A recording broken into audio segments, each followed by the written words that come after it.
Bom dia a todos e todas. É um prazer muito grande ter essa seleta audiência. Nós estamos reunidos aqui já há 17 anos, né, a 16ª edição.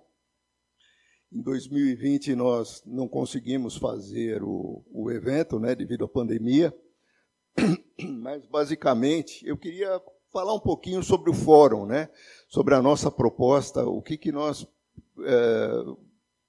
por que nós existimos, né? Eu sou profissional do setor aí há mais de 45 anos, fui engenheiro, gerente de engenharia, diretor, vice-presidente de empresas de energia, né? Trabalhei muitos anos aqui em São Paulo, na Eletropaulo, tive à frente aí das operações, e depois também trabalhei 2 anos no Mato Grosso do Sul, na antiga Enersul. Então, eu tenho um DNA, né, de engenheiro de sistemas de potência aí bem grande na veia, e quando eu saí da Eletropaulo, eu resolvi fundar a minha empresa, que é a EcoE, que organiza esse fórum, para ser uma empresa de energia do século XXI. Era 2007, e eu acreditava que a gente ia ter o boom de energias descentralizadas que nós temos hoje, solar e eólica, toda essa integração de tecnologias digitais. Na época, nós já estávamos discutindo uma série de tecnologias, como medição eletrônica, tarifas inteligentes, e esse era o futuro, né? E daí eu percebi que ninguém sabia o que eu estava fazendo, né? O que eu estava falando. E aí eu resolvi montar o fórum. E nas primeiras edições, praticamente 100% dos palestrantes eram internacionais. Poderia colocar minha apresentação, por favor?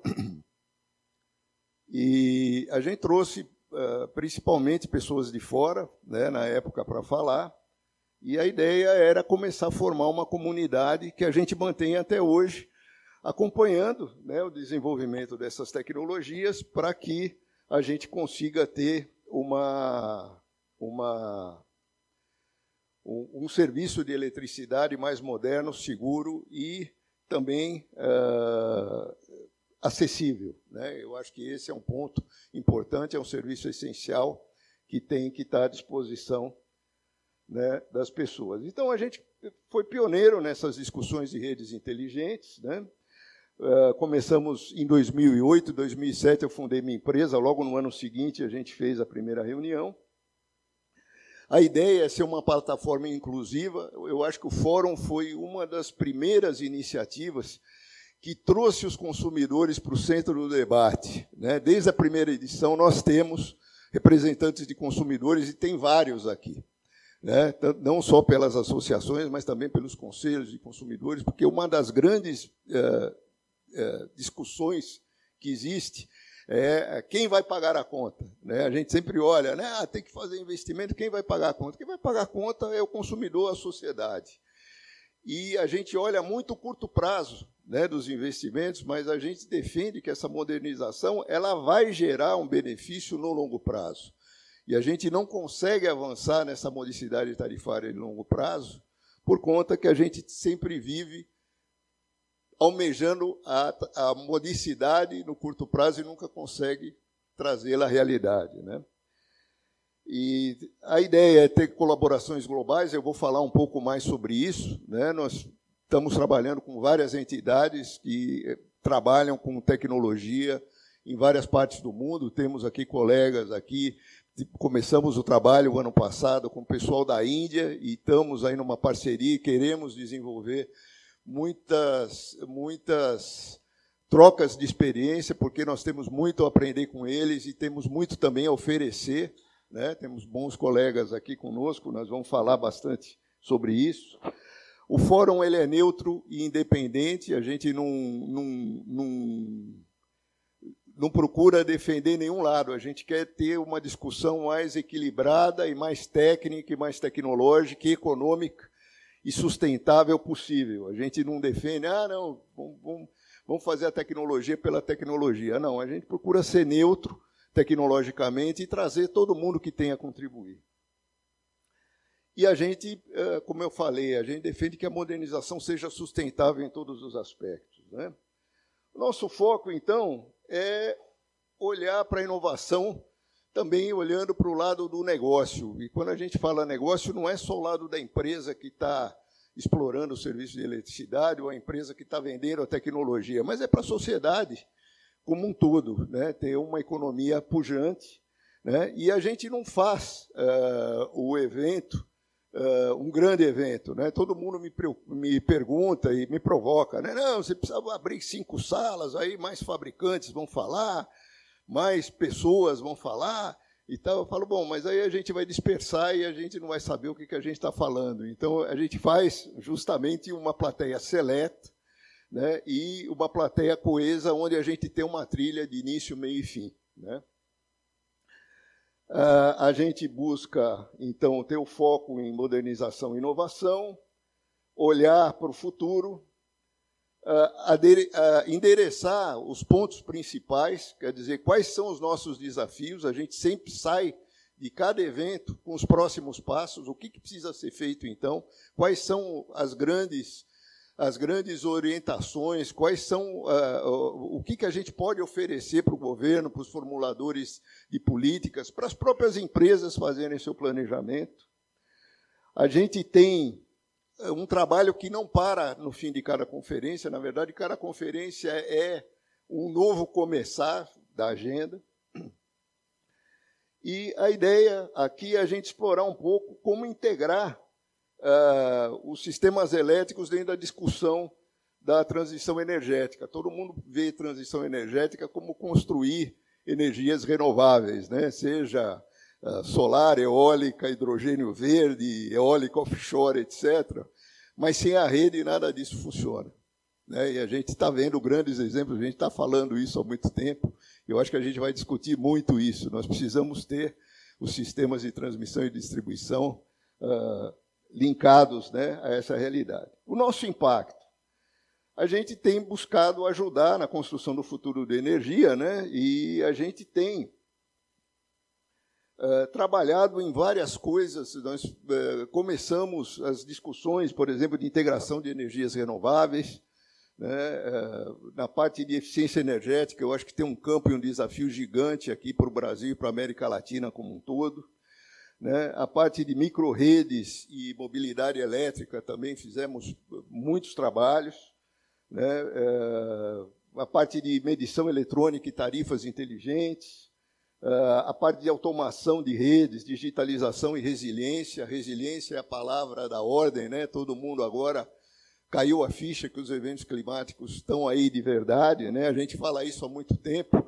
Eu me lembro que há 3 anos atrás nós trouxemos um especialista da Florida Power and Light Company, que tem muitos furacões, né? Que os furacões estão ficando cada vez mais severos, né? E esse é um tema que a gente vai atacar recorrentemente, né? O nosso colega aqui da Índia vai falar especificamente sobre isso, né? A questão dos sandbox regulatórios, né?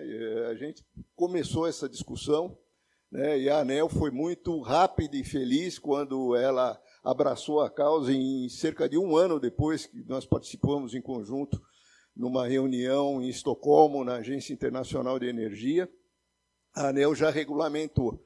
E o próprio mercado levou 3 anos para montar os primeiros, né? E a parte de cidades inteligentes, que tem uma interseção gigante aí com isso. Nós também vamos estar abordando tecnologias de iluminação pública, por exemplo, que é um serviço público que está muito ligado, né, e que está avançando e modernizando até mais rápido do que as próprias redes.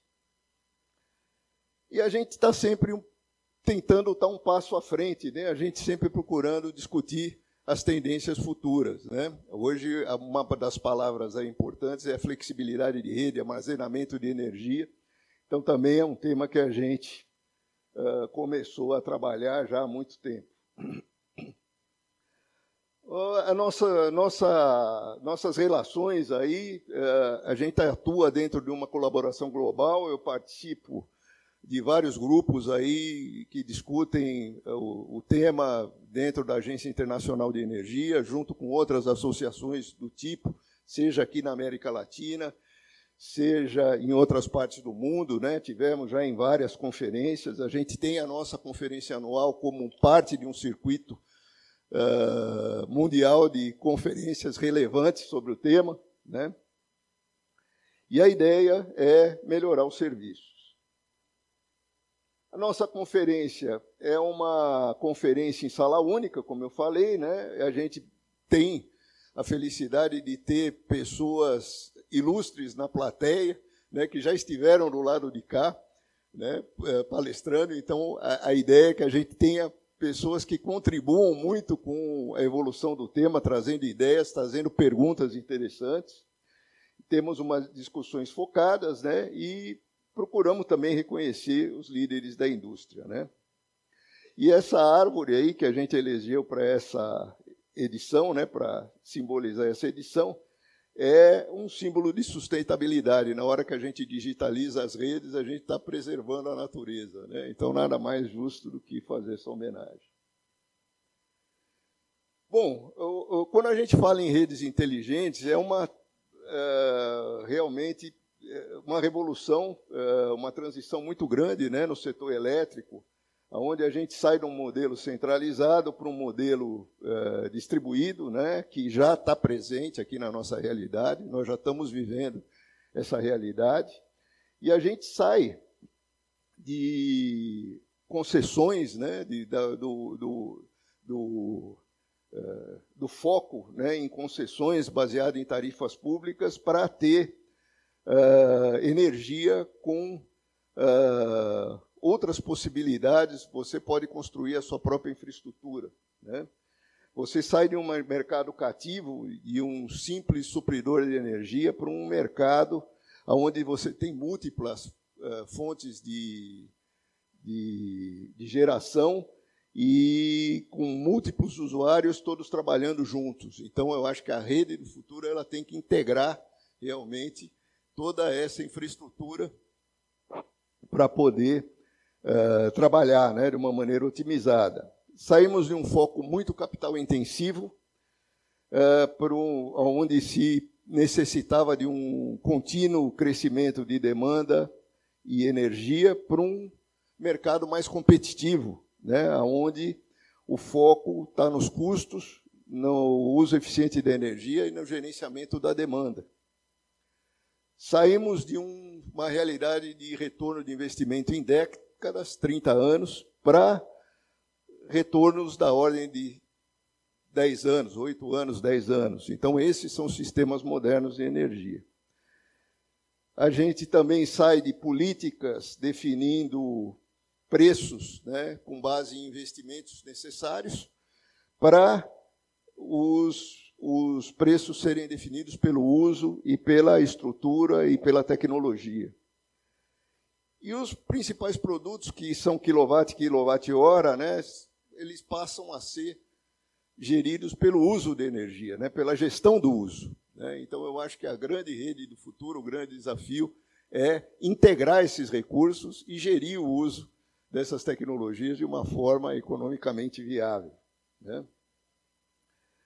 Nós estamos vivendo novos paradigmas, né? A gente está trazendo recursos renováveis não controláveis e também eventos extremos, né, para a nossa realidade. Eu acho que a realidade bateu a porta, né? Ninguém tem mais dúvida disso, né? A gente está tendo esses eventos recorrentes em várias áreas. Tivemos as enchentes no Rio Grande do Sul, eventos aqui em São Paulo, tivemos desligamentos no norte, tivemos fogo no país inteiro e em grande parte da América Latina. Então, isso é um novo cenário sobre o qual a gente tem que se debruçar. Nós temos que modernizar as redes. Eu vou falar um pouco mais sobre isso. Elas precisam ser adequadas, né, para ter mais resiliência, mais capacidade de autorrestauração e também mais capacidade para integrar os recursos energéticos distribuídos.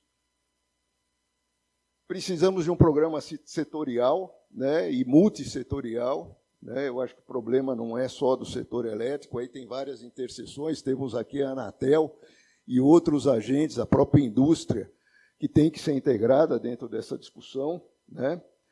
Temos oportunidades de financiamento, né? O próprio governo federal lançou o Plano Nacional de Transição Energética, o PLANT, aqui no Brasil. Então, essa pode ser uma oportunidade da gente procurar trazer essa discussão com números e metas, né? E temos que ter essa ação intersetorial. O que é essa requalificação, né?